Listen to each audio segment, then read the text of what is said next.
13 நாள்களாக மக்கள் மத்தியில் இன்னும் விசிறில்லாமல் ஒரு இளநீரை போன்று தூய்மையான அன்புக்குரியவர், நேர்மையானவர். ஒரு ஆள்கிட்ட ஒரு குணத்தை பார்த்துருக்கோம், நேர்மை, கண்ணியம். எத்தனை விஷயங்கள், நல்ல விஷயங்கள் சொல்கிறோமோ, நல்ல நடிகர் என்ற பேரோட நல்ல மனிதர் என்று சொல்லி வீட்டில் ஒரு ஆள் இறந்ததாக எல்லாரும் நினைச்சு இன்ன வரைக்கும் வருத்தப்படுறாங்கன்னா அது கேப்டனுக்காக மட்டும்தான் இருக்கும். ஆனால் இப்போ கேப்டனுடைய அஞ்சலி கூட்டங்கள், அமைதி பேரணிலாம் எல்லா மாவட்டத்திலும் நடக்குது.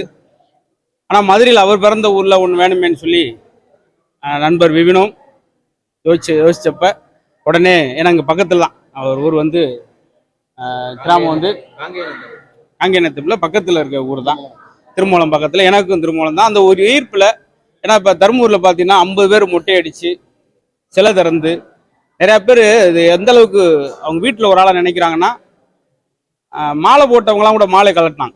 அது எப்போ கழட்டோம்னா வீட்டில் ஒரு ஆள் இருந்தால் தான் கழட்டுவோம். அந்த அளவுக்கு அவரை வீட்டில் ஒரு அங்கத்தினராக நினைச்சு தாய் குலங்கள்லாம் கருப்பு எம்ஜிஆர்னு சொல்லக்கூடிய அளவுக்கு எல்லார் மனசு இடம் பிடித்த அந்த மாபெரும் தமிழனுக்கு தன்னலம் இல்லாமல் வீட்டுக்காக எதுவும் சேர்க்காம நாட்டுக்காக மட்டும் அடுத்த தலைமுறைக்கு நல்ல ஒரு அன்னதானத்தை வழங்குங்க, சேவை செய்யுங்க, காசை வச்சு என்னையா செய்ய போறீங்கன்னு சொல்லி வெளிப்படையாக பேசக்கூடிய தைரியமான மனிதர். மதுரையில் பிறந்தான்றது நம்மளுக்குலாம் ஒரு பெருமையான விஷயம். அப்படியாப்பட்ட மதுரை சிங்கத்திற்கு ஒரு அஞ்சலி கூட்டம் வைக்கணும்னு சொல்லி இது எல்லாரையும் பாராட்டுறேன். எந்த கட்சியும் சேராமல், எந்த மதத்தையும் சேராமல் எல்லாருமே இதை ஒத்துழைப்பு கொடுத்து இந்த பேரணியாகவும் நடத்தி அந்த அஞ்சலி கூட்டத்தில் கலந்துக்கிட்டவங்களுக்கும், அதே போல் வெறுமனே அந்த கூட்டமாக முடிஞ்சிடாமல் அவர் பேர் சொல்கிற மாதிரி இப்போலாம் நடிகர் சங்கத்துக்கு அவர் பேர் வைக்கணும் அப்படின்னு சொல்கிற மாதிரி விருது கூட அவர் பேரில் விருது கொடுத்தா அது எப்பயுமே நம்மோடய அவர் பயணம் செய்கிற மாதிரியே இருக்கும், அவர் நினைவு இருக்குன்றக்காக தான் கேப்டன் விருதுன்னு சொல்லி இந்த மாதிரி நகல் கலைஞர்கள் அவர் விஜயகாந்த் அவர்களவே நினைத்து கொண்டு அவருடைய படங்கள் வர வர அந்த ஒவ்வொரு படத்துக்கான காஸ்டியூம் ரெடி பண்ணி தன்னை மேடைதோறும் கொண்டு வந்து அவருடைய புகழ் சேர்க்கிறவர். அதேபோல் பல ஊர்கள் கலைஞர்லாம் தயவுசெய்து மேடையில் பேசும்போது அவரை வந்து மிகைப்படுத்தி நல்ல தரமான ஒரு கலைஞன், தரமான ஒரு தலைவன்ற முறையில் தான் நீங்கள் பல ஊர்கள் கூட செய்யணும் ஒழிய அது கிண்டல் கேலியாக அந்த பெரிய தலைவனை நீங்கள் செஞ்சிடக்கூடாதுன்றதுக்காக இந்த கேப்டன் விருது முதல்ல மதுரையில் கொடுத்துருக்குன்னு நினைக்கிறேன். அது எனக்கு ரொம்பவுமே பக்கபலமாக உறுதுணையாக இருக்கக்கூடிய நண்பர் விபின் அவர்கள் தைரியமாக செய்யுங்க அப்படின்னு சொல்லி இந்த அஞ்சலி கூட்டத்தை இன்னும் இது மாதிரி நல்ல நல்ல நலத்திட்டங்கள் பண்ணுவோம். பழைய நாடக கலைஞர்களுக்கும் இந்த மேடையில் நலத்திட்டங்கள் பண்ணியிருக்கு. அதில் இந்த அஞ்சலி கூட்டம் அவருக்கு செய்கிற ஒரு எல்லாருடைய அன்பையும் ஒட்டுமொத்தமாக செய்த கூட்டம் தான் அந்த கூட்டம். வருகிற அத்தனை பேருக்கு நன்றி, ஒத்துழைப்பு கொடுத்த அத்தனை பேருக்கு நன்றி.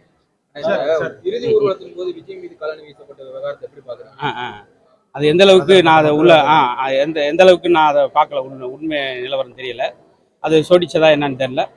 அது வந்து தவறான விஷயம். ஒரு இடத்துல வந்து என்ன பண்ணணும்ன்ற ஒன்று இருக்கு.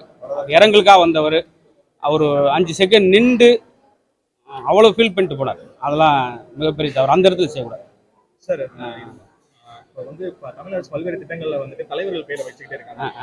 உணவுகள் வந்துட்டு தரமானதா கொடுக்க போகணும்னு சொல்லிட்டு முன்னிறுத்தினவர் விஜயகாந்த். ஸோ தமிழக அரசு சந்திச்சு இந்த மாதிரி அவரோட பேர்ல ஏதாவது திட்டங்கள் தொடங்கப்படுறதுக்காண்டி ஏதாவது நீங்க இல்லை, அது நாங்கள் சொல்றது இல்லைன்னா இப்போ நடிகர் பேர் வைக்கிறது ஒரு பக்கம். ஏன்னா அதுக்காக வந்து அந்த காலத்துல யாருமே வரமாட்டாங்க. நடிகர் தைரியமா அத்தனை பேரும் கொண்டு போய் மலேசியாவில் சேர்க்கறது வேற யாராலும் முடியாது.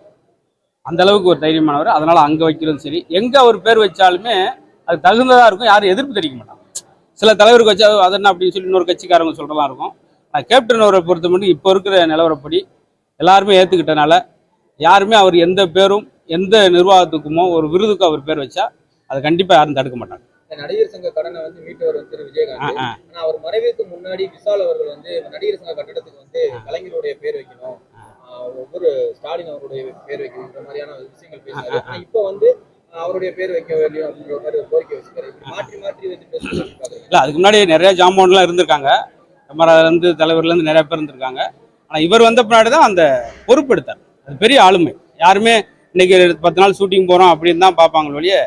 கிட்டத்தட்ட 20 நாள் ஒர்க் பண்ணி எல்லாரையும் கஷ்டப்பட்டு அழைச்சிட்டு போய் நடத்தி அப்பயே பெரிய தொகை, அன்னைக்கு நிலவரப்படியே பெரிய தொகை கடன் அடிச்சதெல்லாம் முழுக்க அவர் மட்டும்தான் சேரும். அதனால் அவர் பேர் வைக்கிறது தான் ரொம்ப ரொம்ப பொருத்தமாக இருக்கும். இப்போ நான் அவருடைய கட்சியோ அவர் ரசிகராக கூட இல்லை, மண்ணின் மீது ஒரு ஈர்ப்பு. அவருடைய இதெல்லாம் இன்னைக்கு இப்போ வாட்ஸ்அப்பு யூடியூப்பில் கொஞ்சமாக பார்க்க பெருமை கூடுது. இவ்வளோ விஷயம் செஞ்சுருக்காரா அப்படின்னு சொல்லி. ஏன்னா சொந்த ஊரில் 26 ஏக்கரை வந்து பழங்குடியினர் மக்களுக்கு எழுதி வச்சிருக்காரு அந்த காலத்தில். அரசியலுக்கு வந்த பின்னாடி இவ்வளவு சேவை செய்யலவர். அரசியலுக்கு வர்றதுக்கு முன்னாடி நடிகராக இருக்கும்போதே சொந்த பணத்தில் அவ்வளவு உதவிகளை செய்தவர் தான். அதனால தூய்மையான மனிதர். அதனால எல்லா இடத்துக்கும் பேர் வைக்கலாம், பொருந்தும், எல்லாரும் வரவேற்பாங்க. அவருக்கு சிலை வைக்கிறதுக்கு எதுவும் வலியுறுத்துவீங்களா? இல்லை, எல்லாமே அது பொதுவாக மதுரையில் வைக்கணும். மதுரையில் முத அவர் பிறந்த ஊர்னு இருக்கு. எப்பவுமே பிறந்த ஊருக்கு பெருமையை சேர்ன்ற மாதிரி முதல்ல அன்புக்குரிய இதை பார்க்குறவங்களுக்கு நான் வேண்டுகோள் எல்லாருமே வைக்கிறது, மதுரை மக்களை வைக்கிறது. இங்கே ஒரு அழகான பெரிய சிலை வைச்சா ரொம்ப சந்தோஷப்படுவாங்க. ஏன்னா இங்கேருந்து ரொம்ப வயசானவங்களாம் அஞ்சலி செலுத்துறதுக்கு சென்னை வரைக்கும் போக முடியாது. அப்போ போய் அவரை பார்த்து ஒரு ஆறுதல் அடைஞ்சிக்கிடுவாங்க. வைக்கிறது ரொம்ப ரொம்ப வரவேற்கிறதுக்கு.